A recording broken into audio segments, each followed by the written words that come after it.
aime le plus les hommes sur terre, ce sont les noirs. Nous aimons les blancs, nous aimons les jaunes, nous aimons tout le monde. Nous, on aime trop même. Oui, et on s'aime très peu soi-même, mais on aime tous les autres. On leur donne l'hospitalité, on leur donne tout ce qu'ils veulent. La mémoire, c'est comme... écoute, il ne faut pas me demander à moi de dire le nom de votre père, de votre mère, de vos grands-parents. C'est vous qui devez me le dire. Mais dans notre cas, vous demandez à un autre qui n'est pas de votre famille de vous dire votre mémoire, vos ancêtres, votre histoire, votre biographie existentielle et existentielle. C'est ça l'erreur que nous... C'est ça l'histoire. Moi, c'est pas à moi de dire ton père est ceci. Mais ne me demande pas. Tu connais mieux que moi. Comment veux-tu me demander? Donc, il faut que les Africains récupèrent... Mais Marcus Garvey l'a dit. Il ne croit pas qu'un seul blanc puisse écrire l'histoire des Noirs avec quelques sympathies. Même la simple sympathie. Ils ne pourront pas. Mais pourquoi vous lisez le jour, mais il faut faire cette révolution, ne plus acheter leurs bouquins d'histoire sur nous. Parce que c'est nous qui achetons. Les Blancs eux-mêmes n'achètent pas ces livres. Tu as cru que les Blancs ils vont acheter des livres sur Joséphine Baker pour faire quoi? Dans leur bibliothèque, ils achètent autre chose. Ils n'achètent pas vos histoires-là. Sauf quelques africanistes. Mais le gros des Blancs ne vit pas dans cette littérature. C'est quelques gens qui servent de pions, c'est tout.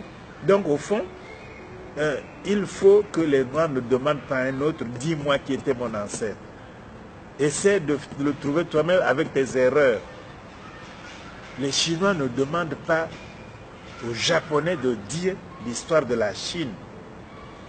Les Indiens ne demandent pas aux Pakistanais de leur dire leur histoire, encore qu'ils soient en conflit.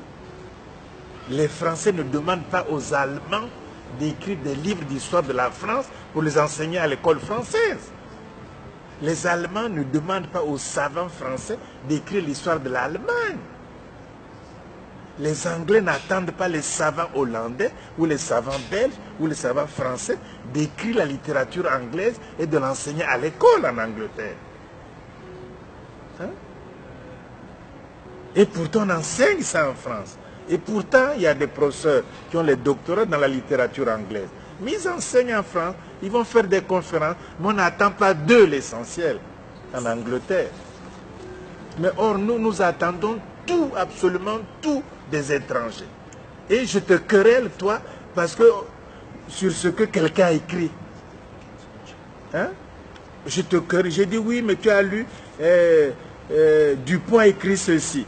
Hein? Oui, tu as dit oui, la Vallée aussi a écrit ceci. Et nous nous querellons à cause de deux écrits par des étrangers sur notre histoire à nous deux. Alors que tu as la même formation exactement, sinon plus. En plus de cela, tu as la sympathie. Mais enfin, mais comment peut être aussi enfant? Et puis, que les autres là, de toute façon, il ne faut pas être impressionné. Il faut cesser d'être, même si on lit les livres, hein, même bon, coupons la poire en deux, lisons leurs bouquins, tout sur l'Afrique, d'accord. Mais il faut pas être impressionné. Tout est faux dedans, d'un bout à l'autre. Il n'y a aucune seule vérité dans aucun livre d'aucun africaniste. Aucun. Donc, les livres là, bon, je ne veux pas les nommer, vous les connaissez, mais lisez parce qu'ils sont au programme, achetez parce que c'est l'environnement, mais je vous garantis qu'il n'y a aucune parcelle de vérité dedans.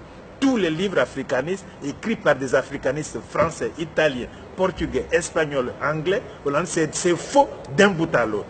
C'est du mensonge. Ce sont des crétois, c'est-à-dire des menteurs qui savent qu'ils mentent, mais ils mentent quand même. C'est ça un crétois. Ils sont tous crétois. Ils mentent, ils mentent. C'était moi quelqu'un qui dit que, voilà, mais sur l'Égypte, le cas est bien précis. Sur l'Égypte ancienne, l'Égypte pharaonique, qui était africaine et nègre. Cette Égypte n'est même pas en Afrique. Elle est méditerranéenne, elle est au Proche-Orient. C'est des choses qui valent même pas un sou. Et qu'ils étaient bruns, les femmes étaient jaunes, et les autres étaient en rouge, et que n'importe quoi. Même quand l'ADN dit ceci, même quand la biologie moléculaire dit ceci, même quand les témoignages anciens disent ceci. Voilà. Mais c'est faux, mais c'est la falsification de l'histoire. Moi, je ne sais pas pourquoi on lirait leurs bouquins. Il faut le dire clairement, il n'y a aucune vérité dans les livres écrits par les Européens, par les Blancs, sur l'Afrique noire, sur les langues, les civilisations africaines. Ils inventent des familles camito-sémitiques, ça se trouve où? Des familles amito-sémitiques ou afro-asiatiques, ça se trouve, c'est du mensonge. Tout est comme ça, et nous, on croit qu'ils disent la vérité. Non, c'est fini l'esclavage. C'est fini. Il ne faut pas avoir peur. Ils vont vous respecter. Un type qui n'est pas confiant en lui-même, comment voulez-vous que je le respecte? Mais comment veux-tu dire? Mais il flanche, il dit, oh, non, on ne peut pas respecter. On respecte un type qui est là, hein, une femme qui est là devant vous, avec son opinion, avec ses idées, capable de les défendre. Un jeune homme qui est là, avec ses idées, ce n'est pas l'arrogance, c'est eux qui sont arrogants. Nous ne sommes pas arrogants, mais nous, c'est la vérité qu'on recherche. C'est comme ça qu'il faut, ils vont vous respecter, ils vont vous appeler au dialogue, ils disent qu'on s'est trompé, etc. Mais nous ne voulons même pas les... non, cette situation doit changer. La génération là ne doit plus vivre comme ça. Il faut que la génération actuelle change ça. Hein, c'est fini. On a eu toutes les... Mais on a fait trop de compromis, ça nous a conduit. Mais ils vous utilisent quand vous êtes jeune, vigoureux.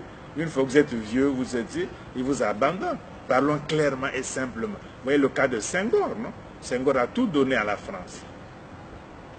Il a donné l'Europe à la France, c'est l'aliénation. Mais quand il est mort, c'est encore les Africains qui ont célébré Senghor. Les autres, non. Les autres, non, ils n'ont pas fait cas de Senghor, qui était un génie en poésie. Et qui était dans leurs institutions les plus prestigieuses. Et on ne lui a pas fait cas de Senghor. Alors, à quoi bon de faire des compromis dans ce cas? À quoi bon de leur plaire? Ils ne vous le rendront jamais. Il faut être soi, comme ça, on discute d'égalité à égalité.